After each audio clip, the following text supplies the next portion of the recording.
이렇게 제가 부족하지만 또 이 굉장히 무거우면서도 또 의미심장한 주제를 제가 맡게 돼서 좀 공부를 했습니다. 참고적으로 마크스 보그 주장뿐만 아니라 톰 나이트 선생 주장도 함께 읽어봤는데, 먼저 톰 나이트 선생이 이 어려운 주제를 굉장히 어려우면서도 난해하면서도 그렇지만 결론을 내려주신 걸 보면서 참 고민 많이 하셨구나 생각했고, 또 김현만 전도사님 그 어려운 글을 또 잘 또 해석하고 마지막에 또 마무리 지어주신 것 생각할 때 참 감사합니다.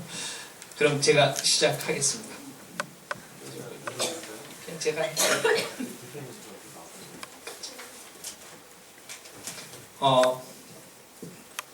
전 레이저 포인트가 있는 줄 알고 안 가져왔는데요. 그냥 보시고요.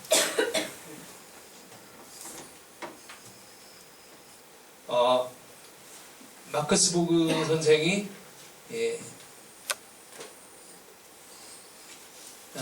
예수의 재림에 대해서 말씀하신 걸 제가 정리했고요.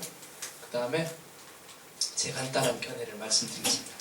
제목을 보게 되면 초대 기독교에서 나타난 예수의 재림은 어떻게 생각했는가, 초대 기독교인들이. 그리고 예수 재림 신앙에 대한 기원은 어떤 건가, 그리고 오늘날 기독교인들이 바라보는 한국 특히 예수의 재림은 어떤가, 그리고 마크스 보그 선생이 바라보는 예수 재림, 그리고 저의 견해, 이 순서로 말씀드리겠습니다. 먼저 우리가 하나 생각할 게 신약 성서에 나와 있는 예수의 재림에 관한 여러 가지 그 내용들, 구절들이 있는데, 먼저 우리가 2000년 전으로 돌아가야 합니다. 그 당시로 우리가 지금 다 시간 여행을 떠나서 한번 생각해 봅시다. 상상을 해봅시다. 굉장히 암울하고 공포에 다 젖어 있고 굉장히 실망과 허탈에 잠겨 있는 상황이에요. 그렇게 믿고 따랐던 그 선생, 또 큰 메시아로 생각했던 예수가 십자가에 달려서 죽음을 맞이하게 되고요. 또 많은 사람들은 그 당시에 유대 지도자들, 또 로마 제국으로부터 많은 박해와 또 어려움을 겪고 있는 상황이었어요. 어떻게 해야 할지 모르고 갈팡질팡. 그 상황에서 그 예수를 따르던 그 제자들은 어떻게 해야만 그 스승 예수의 정신을 살리고 또 이것을 계속 발전시키고 우리가 함께 어떤 희망과 미래를 가지고 이 믿음을 계속 계승해 나가야 할까, 발전시켜야 할까, 굉장히 많은 고민을 했을 거예요.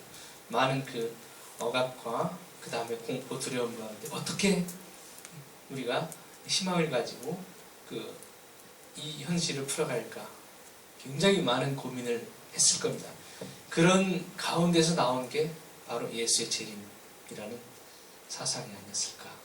우리가 한번 그걸 생각하면서 이걸 같이 공부하면 도움이 될 것 같습니다. 다음 페이지가 초대 기독교에 나타난 예수 재림은 신약 성서 27권의 책 가운데서 21권에서 재림을 얘기하고 있습니다. 그만큼 절박했던 겁니다. 예수의 재림이라는 게 그분들에게는 꼭 있어야만 했고 가장 강력한 힘이고 또 용기이고 위로고 희망이었던 것 같아요. 그래서 재림의 의미를 보게 되면 세상의 종말과 관계되어 있는데, 재림이란 건 뭐냐?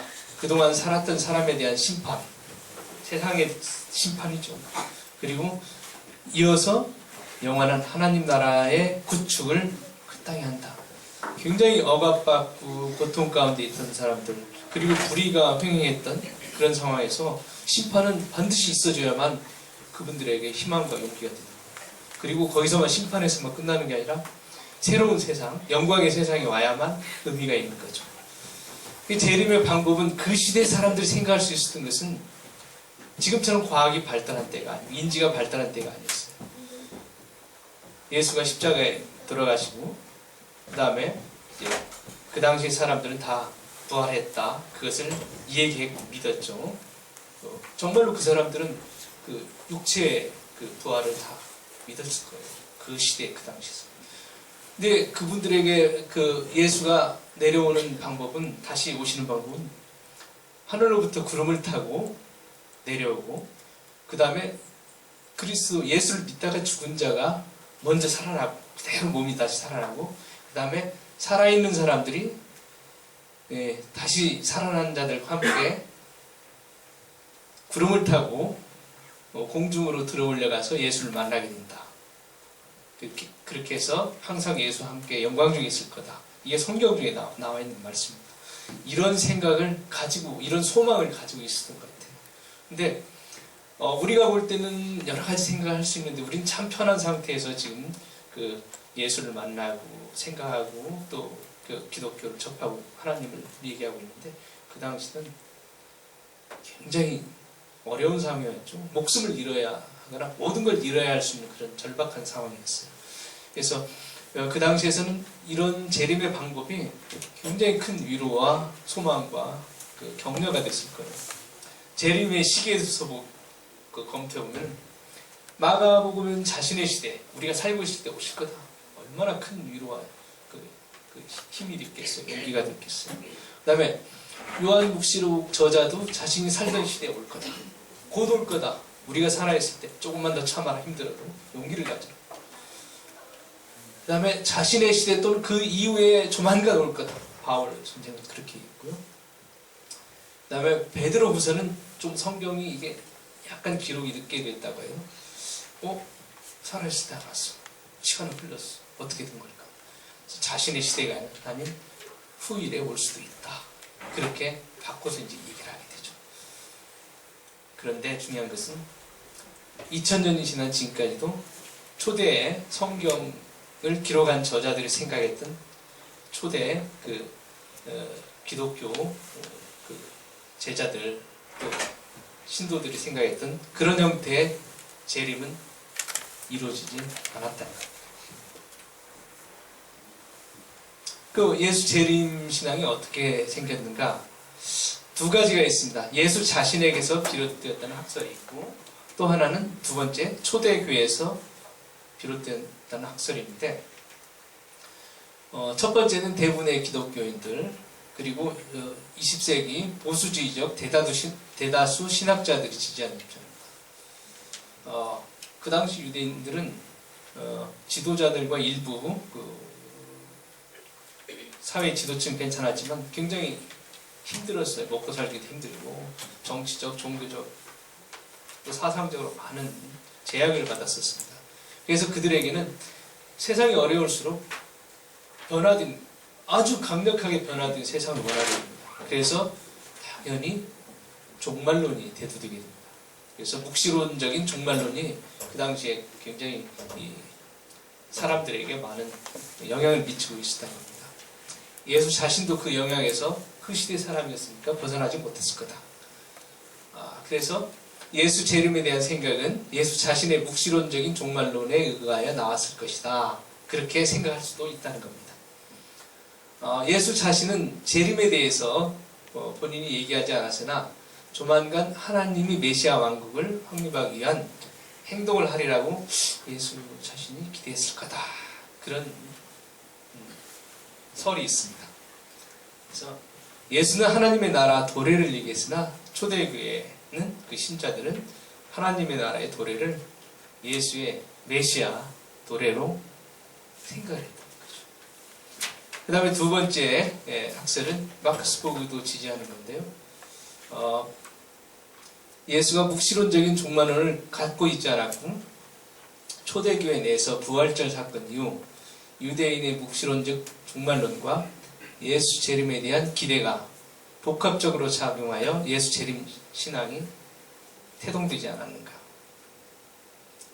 그래서 예를 들면 예수의 부활을 종말이 가까웠다는 징후로 해석해서, 그리고 해석하고 십자가에서 권력자들에게 억울하게 죽은 예수가 세상의 심판자로 올 것이라는 그런 기대, 또 로마인에 의한 예루살렘 성전의 파괴가 세상 끝이다. 그런 여러 가지 복합적인 요인들에 의해서 초대교회에서 나왔을 거다. 그런 두 가지 설이 있습니다.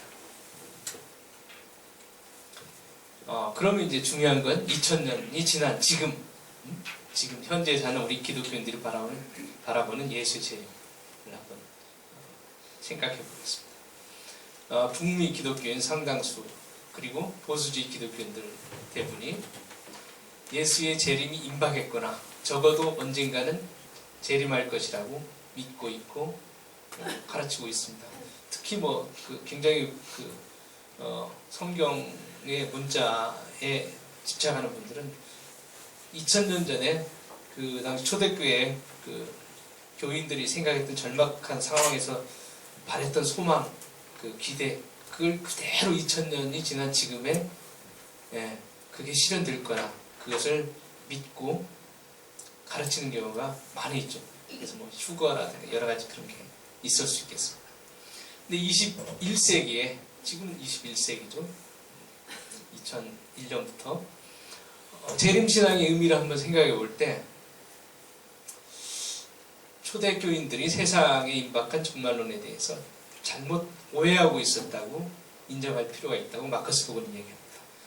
그분들의 상황과 입장은 충분히 우리가 이해하고 받아들이는데 그게 21세기에 우리가 그것을 그대로 적용하는 것은 무리가 있다. 그리고 이해하는 것하고 그 입장을 이해하는 것하고 팩트 사실은 다르다는 거죠. 그것을 좀 구분을 해야 한다. 그런 입장을 마커스 보건은 얘기했습니다. 그 다음에 세 번째 보게 되면 요한묵시록의 제자가 암시한 상징적 표현들, 바다의 짐승이라든가 엄청난 탕자라든가 이런 것들은 로마 제국을 의미하는 용어들이었고요.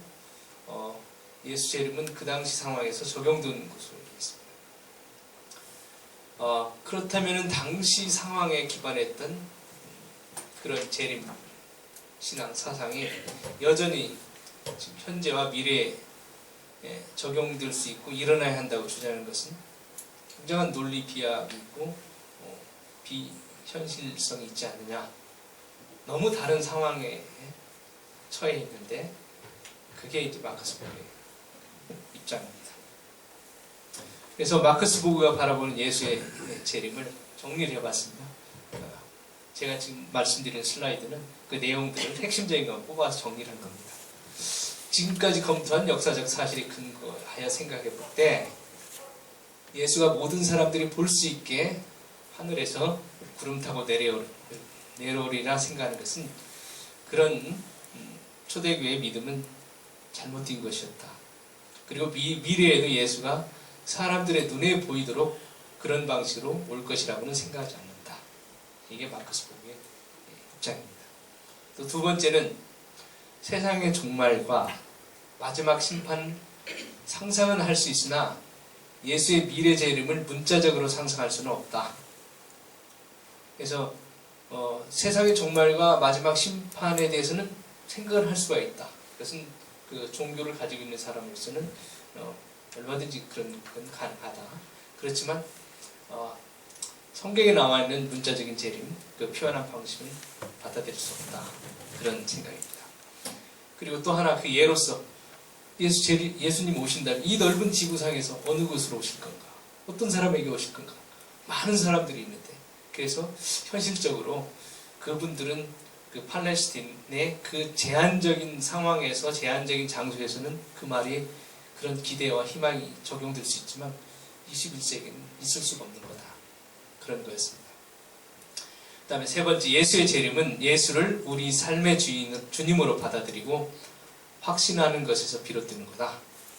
즉 예수의 재림은 예수가 우리 안에서 탄생하시어 우리 삶에 오심으로써 일어난다고 생각하는 것이 진정한 의미다.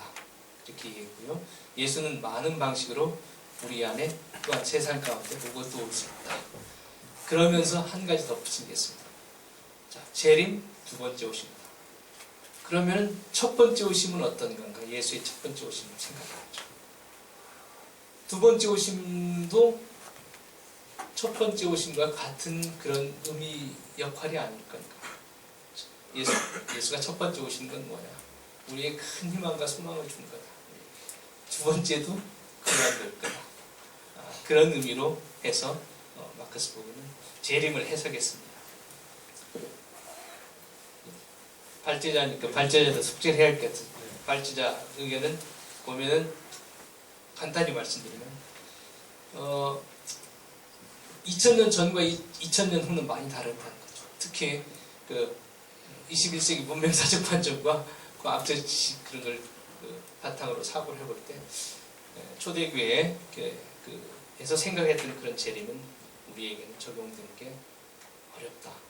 그리고 오히려 예수의 재림은 세 번째 보게 되면 우리 삶 속에 예수가 깊이 들어와서 우리와 함께하고 우리 사회 각 분야에서 예수의 가르침과 사상이 크게 융성하고 큰 영향을 미치는 게 그게 예수의 실질적인 재림이 아니냐. 그래서 예수의 재림은 예수의 몸이 하늘에서 내려오는 게 아니라 예수의 가르침과 사랑과 정의가 이 세상의 각 영역에서 널리 적용되고 또한 크게 확대되는 것으로 해석하는 것이 적절한 것이고, 이러한 관점에서 보면 예수의 재림은 이미 왔다는 거죠. 그런 관점에서. 그리고 지금도 진행되고 있고 앞으로도 계속될 것이다. 네, 이렇게 해서 정리했습니다.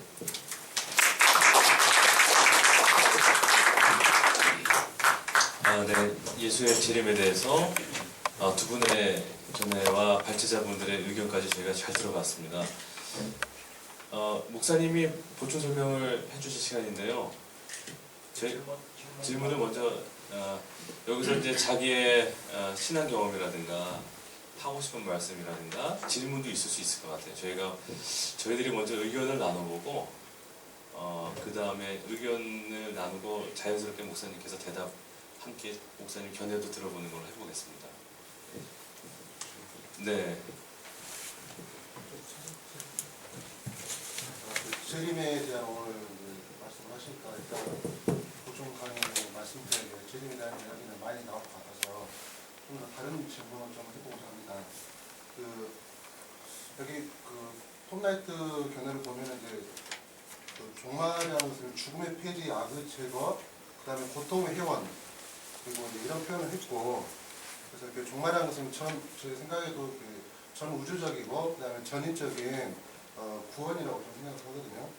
근데 304페이지에서 톱라이트는 악은 비록 강력하지만 피조물의 필수 부분이 아니다. 이렇게 좀 단언을 했다는 느낌이 들어요. 근데 약간 좀 의문이 들었습니다. 과연 하나님과 악이 그냥 세력 대결인지, 아니면 악은 말 그대로 필요악인지, 필요의 악인지. 그래서 그렇다면 하나님은 어떤 의도로, 만약에 악이 정말 있다면 필요악이라면 하나님 어떤 의도로 악을 설계했는가, 이런 부분도 궁금하고요. 그 다음에 보통 일반 교회에서도 이제 많이 십자가를 이야기하면서 악을 승리했다. 그리고 우리 기독교인들은 악을 이미 이겼기 때문에 이제 이기고 들어가는 싸움이다. 이런 식으로 많이 이야기하거든요. 그러나 실제 세계에서 물론 십자가가 십자가상에서 십자가상의 어떤 매달리심이 악을 승리했다 이런 좋은 의미만은 아닐 거라고 좀 분명 보고요. 그래도 악을 승리했다 이런 식으로 접근하는 좀 선언적이라고 보거든요. 좀 규명을 좀 반기한 선언적이라는 느낌이 듭니다. 그래서 저는 악의 제거, 그 다음에 고통의 제거, 죽음 폐지, 원래 설계와 그 다음에 어떤 포인트, 우리가 악을 어떻게 접근할 것인가, 좀 이런 부분이 많이 머릿속에 연결났습니다. 네, 굉장히 어려운 질문이시고 대답이 길어지실 것 같아요. 그죠? 그래서 악에 대해서 어떻게 인정을 하고 해석을 해야 되는지까지 오늘 조금 있다가 목사님께서 대답을 하는 시간에 같이 들어보도록 할게요. 또 오늘 예수의 재림 발제를 듣고 우리 발제하신 두 분께 의견을 좀 질문해도 좋을 것 같아요.